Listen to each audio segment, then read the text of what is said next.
Narrativa, como vários aspectos da nossa vida, é sobre construção, é sobre empilhar um tijolo após o outro, devagar, com paciência e cuidado, refletindo e pensando sobre o próximo movimento, indo de pouco em pouco de cada vez, para que quando chegue o futuro, a gente perceba o longo caminho que percorreu, o quão fortes nos tornamos e como as experiências que vivemos nos moldaram e nos marcaram de maneira eterna. O episódio 1015 de One Piece é, pra mim, o melhor episódio de anime que eu já vi. Não por um simples truque narrativo para prender a atenção do espectador, e sim pela construção de tudo que veio antes, pela paciência e entendimento de Eiichiro Oda de que algo grande, algo impactante e mais do que isso, eterno em nossos corações, não é construído do dia para a noite. Nesse episódio, o Oda mostra toda a identidade de One Piece, toda a alma de One Piece, e que exatamente por conta disso, algo significativo está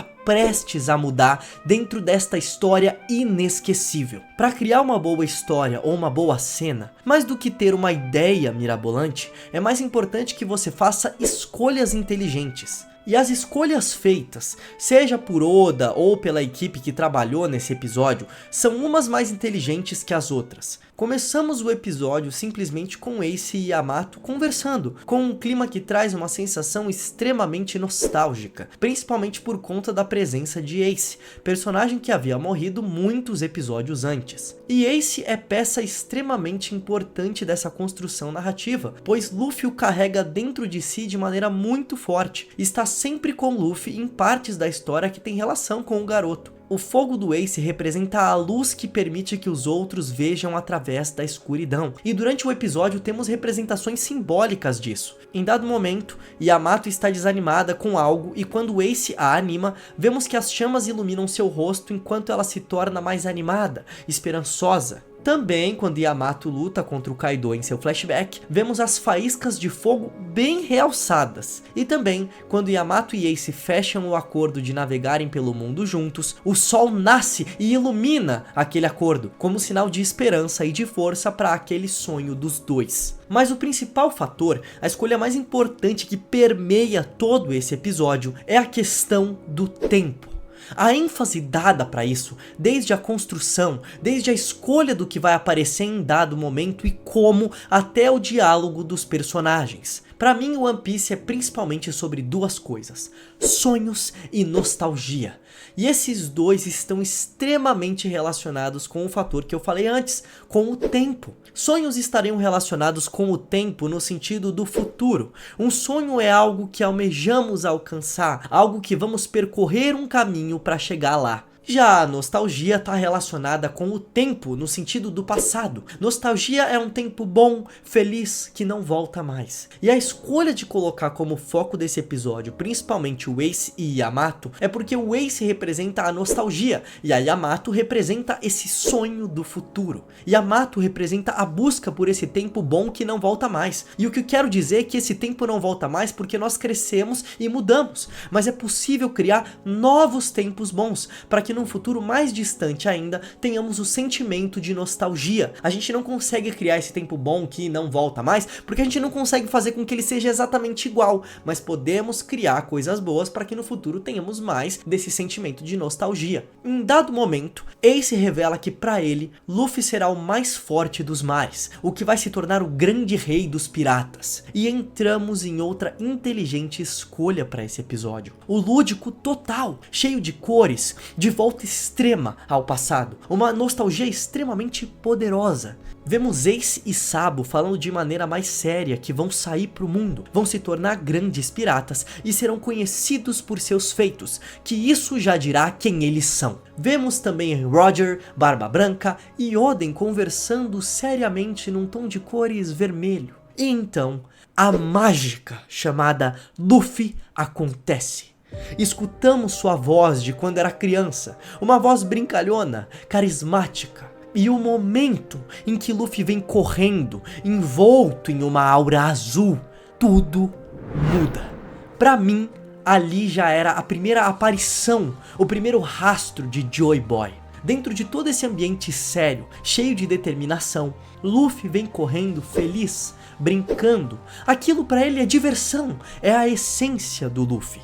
E quanto mais liberdade, mais diversão, mais você se diverte com o mundo, com a vida. Por isso ele quer se tornar o rei dos piratas, para se tornar o homem mais livre do mundo, o que consegue mais diversão. A própria aura azul que vem do Luffy e infesta todo o ambiente é a representação da mudança que ele traz, da energia dele, do carisma dele que afeta todos ao redor. E exatamente por isso, o governo mundial vê o Luffy como uma ameaça gigantesca. Porque Luffy é um homem tão livre que a sua própria existência já é um ato de rebelião.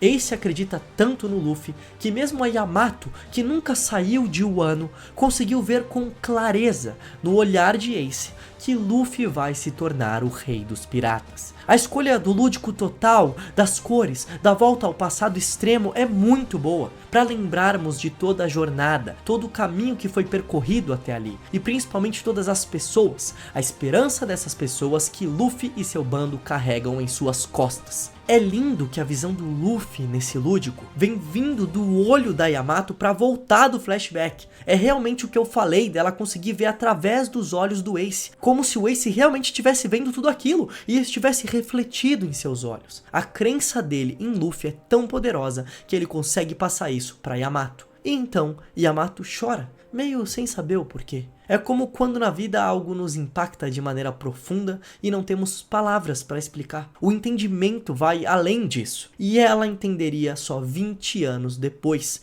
ao conhecer o próprio Luffy. Em dado momento, Yamato diz para Momonosuke: o futuro é agora.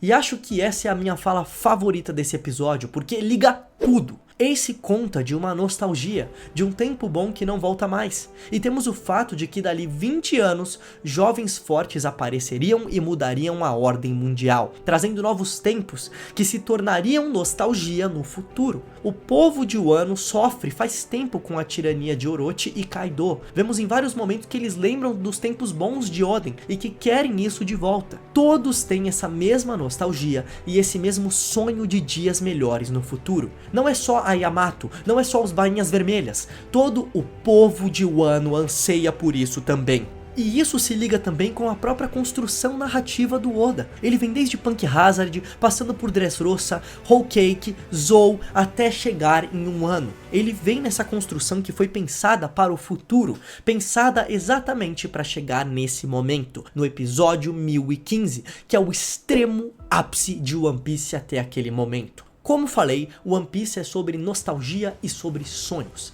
e esses dois elementos estão extremamente ligados com o tempo. E esse fato dentro desse episódio me impactou muito porque eu me identifico muito com isso. Acredito que eu e muitas pessoas estamos sempre indo atrás dos nossos sonhos para alcançar eles no futuro. E quando olharmos para trás, para a jornada percorrida, termos essa sensação boa de nostalgia, de que tudo valeu a pena. Tanto as felicidades, mas também os sofrimentos que nos fizeram aprender e evoluir. E o fato de todos da nova geração nesse episódio chegarem no topo da mansão de Kaido representa que conseguiram alcançar o mesmo patamar que ele, que estão de igual para igual, que subiram, que se tornaram mais fortes tanto fisicamente quanto mentalmente. E não à toa, Oda separa o ano em 3 atos, como uma peça de teatro, e também dá bastante foco, através do personagem de Kanjuro, para essa questão também, para mostrar que chegou o grande momento. O ápice do ato final. E esse palco é de ninguém mais, ninguém menos que Monkey D. Luffy. E quando ele chega, tudo está acertado, tudo está extremamente pronto. A sua marca no palco está livre para ele ocupá-la, só esperando a chegada dele. E enquanto ele caminha, vemos tudo que ele carrega. Todo o peso, todas as histórias que caminham com ele, toda a esperança e sofrimento que vem junto com ele. A luz do sol de Prometheus brilha como se fosse um feixe de luz do teatro, perfeitamente posicionado para iluminar Luffy. Ele ignora Kaido e Big Mom e vai até Kinemon, que tá muito machucado. E ali Kinemon entrega para Luffy o que faltava para Wano ser livre. Kinemon entrega para Luffy de uma vez por todas o que o país precisava para ser livre. Ele entrega para Luffy o desejo de liberdade de todo o povo de Wano, ao perguntar se Luffy consegue carregar o peso de Wano nas costas, e ele aceita. Luffy, o homem mais livre do mundo, aceita. E assim carrega consigo o desejo de liberdade máximo de todos aqueles que cruzaram seu caminho. A representação máxima de liberdade. Joy Boy aparece episódios depois para enfatizar mais ainda o fato do Luffy ser o mais livre de todos. 20 anos de preparação para ele entrar em cena com seu principal ato até então. E no final do episódio, o soco que ele dá em Kaido é realmente ele carregando a vontade de todos. Mostra todos que lutaram e tiveram que morrer para ele chegar naquele momento. E é interessante também que, assim como muitos tiveram que acrescentar o caminho de Luffy para ele chegar até ali, esse episódio, que é o 1015, que eu considero o melhor de todos, também não é o melhor e chegou até ali com essa força por conta própria, e sim por conta de tudo aquilo que os outros acontecimentos da história construíram para ele. Para mim, o episódio 1015 é um marco em One Piece, por ser a maior representação das principais essências dessa obra, que são a nostalgia e os sonhos. E é tão poderoso que mesmo que você esteja num calor de 40 graus vendo esse episódio, você vai sim sentir um friozinho na espinha, você vai se arrepiar e possivelmente até chorar. Eu nunca tinha ficado tão arrepiado e impactado com um episódio de anime até então. Parecia que eu tava tendo um treco, juro, foi impressionante. Um episódio que tem maestria na sua composição, na sua trilha sonora, na escolha de qual cena vem depois de qual, do jeito que eles montam, tudo. Realmente muita maestria em fazer e por isso que impacta tanto. E se você pelo menos um pouquinho também ficou impactado com esse vídeo, eu te convido a deixar um like aqui embaixo, tá bom? Pra me ajudar. Valeu e até a próxima!